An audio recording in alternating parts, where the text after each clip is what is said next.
So let's talk about business, opportunity, and travel, which is a little bit more my area of expertise, business at least. I don't know if any of you have noticed, there's been a little bit of an issue most places in terms of inflation, buying power, and you know, general cost of goods, quality of life things, debt.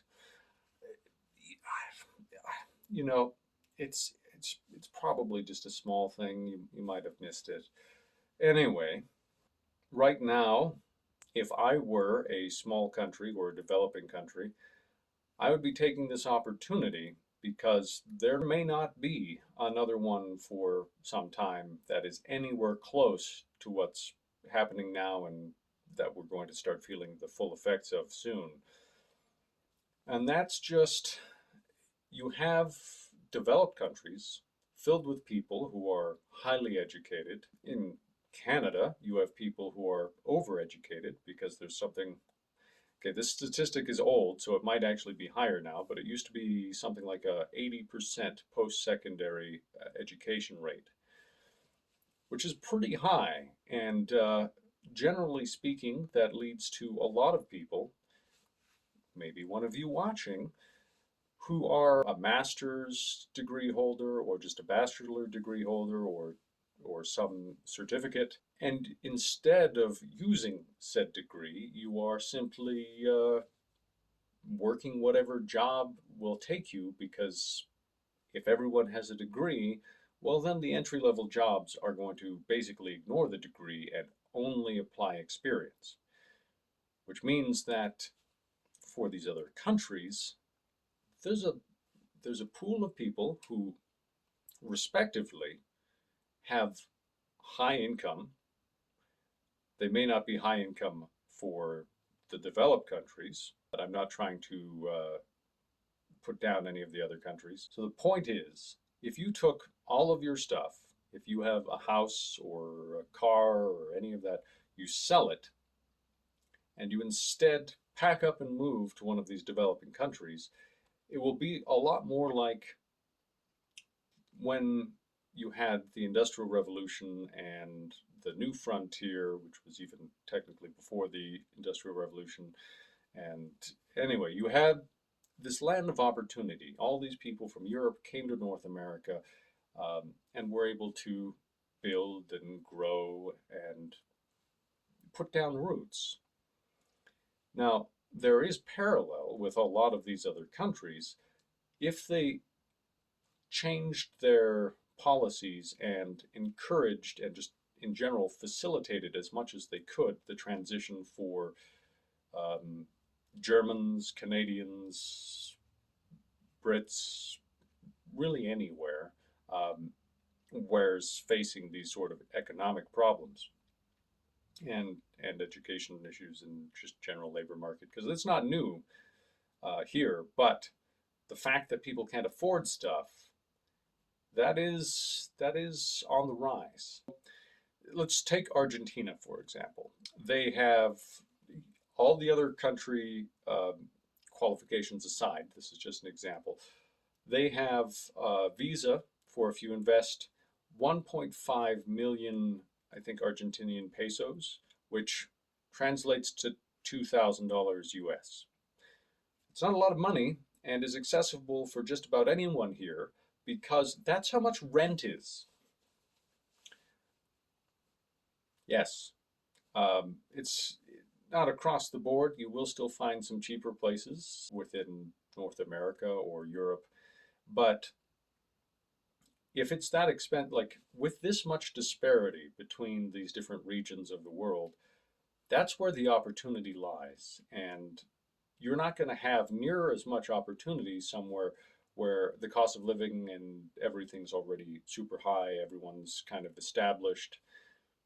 It's where people aren't established that you can then go there and create something for yourself and will also in turn improve the economy for that country itself. So there is mutual benefit. assuming they don't go full tilt and start giving weird additional privileges to people who are coming internationally, and then you get a class system, and that's a whole something that, generally speaking, is bad historically, and not beneficial in the long term. Anyway, before I bore you anymore, the point is, if you're Guyana or Nigeria, anywhere that speaks English, Cyprus, it's a good opportunity to start bringing people in if that's of interest to you, because if you want to increase the wealth in your country, simply just taking people and their wealth from elsewhere and bringing it in, not abducting them, mind you, it's not at all what I'm saying, inviting them in, uh, you just get that it's free income for you, right? And that's tax dollars down the road. Um, Investment in local businesses, like consumers to purchase local products. It's good for the economy, right? Immigration is only bad when it's in poor balance and it's poorly leveraged, right? Like in Canada, they could be bringing in a lot of low-income workers on a specific visa to then do manufacturing jobs that would be impossible for Canadians to maintain in the more remote areas of the country, of which there are many, because Canada is huge and there's only 33 million people in it. It's probably higher than that now, but that's the statistic that I recall, so it's several years old. Maybe it's 38 now. I don't know. So Cyprus, Nigeria, even if it's Argentina, Guyana. Anyway, the countries, if they try and invite people that speak your language already, that would be great. Otherwise, you try and give them the opportunity and resources to learn your local language as much as possible, just to facilitate and reduce the barriers that they would perceive as coming into your country. Um, because 100%, this helps them. Like, if you're barely scraping by, if you have a master's degree in something, uh, and you're barely scraping by, you're working a minimum wage job, that's going to get you a lot somewhere else. So you may feel, as I do, that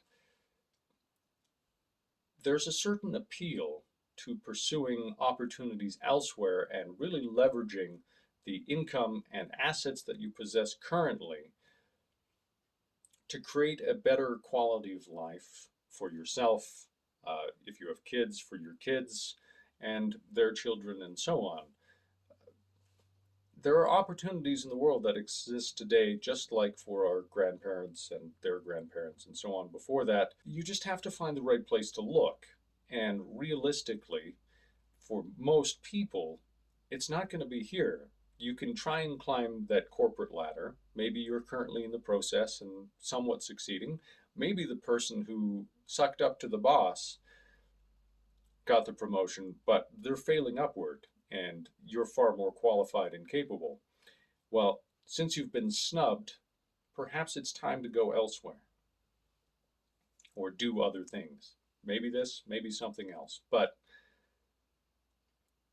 why compete with 100 people, and I'm being generous, to climb that corporate ladder for that one position where you can really have a high quality of life, something unique, when you could go somewhere else and say, you know what, I want some property. I'm going to go buy some property. Maybe you want to buy somewhere by a lake or on the coast. These are things you can attain in other countries with relative ease. Not what you can attain at home for most of you. Like, I mean, once house prices collapse a little bit, it might be more attainable depending on your position. But if you're paying for rent, you're probably not saving enough for it to matter. But you sell your other items, maybe move in with family or friends, find a cheaper way of life for the short term, save up a little bit, or take out a loan, buy something somewhere else, start a business, move there, pay back the loan if you took a loan, whatever it is over time. But it's going to be a very small loan by comparison. Like, think of it this way. How many people just had to spend 500, $600,000 on a house here for something that's only like a standard bi-level home on a 20 by 100 lot, so a small place. Uh, that's going to take them like 10, 15 years to pay off if they're lucky. Or you move somewhere else, buy a place for $25,000, fix it up however you like, and you can have, with technology these days, pretty much the same quality of life. Internet is probably the biggest question, but again, this is one of those things where if you move there, if a bunch of people from developed countries move there, it's going to be pretty easy to afford. Maybe you want to start that internet company. Maybe you want to do a telecom thing. That's something you could do there. The barriers to entry here are pretty high. And then there's the alternative that's like, what is it, Starlink? It may not be perfect, but it is better than a lot of the rural internets in this area, as I can imagine in other parts of the world.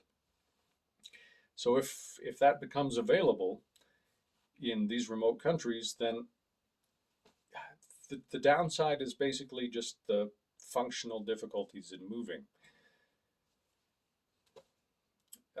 So yeah, like I said, consider that. If by some chance you are an official from one of these places, perhaps I wouldn't say necessarily show them this video, but you can make a compelling argument for trying to push these sorts of moves, and this would be this sort of campaign to invite foreigners from developed countries would be very successful because people are looking for more meaningful lives because they're spending all their time working and not getting anything out of it. Like, you're working to work more. That's really what people are seeing here. And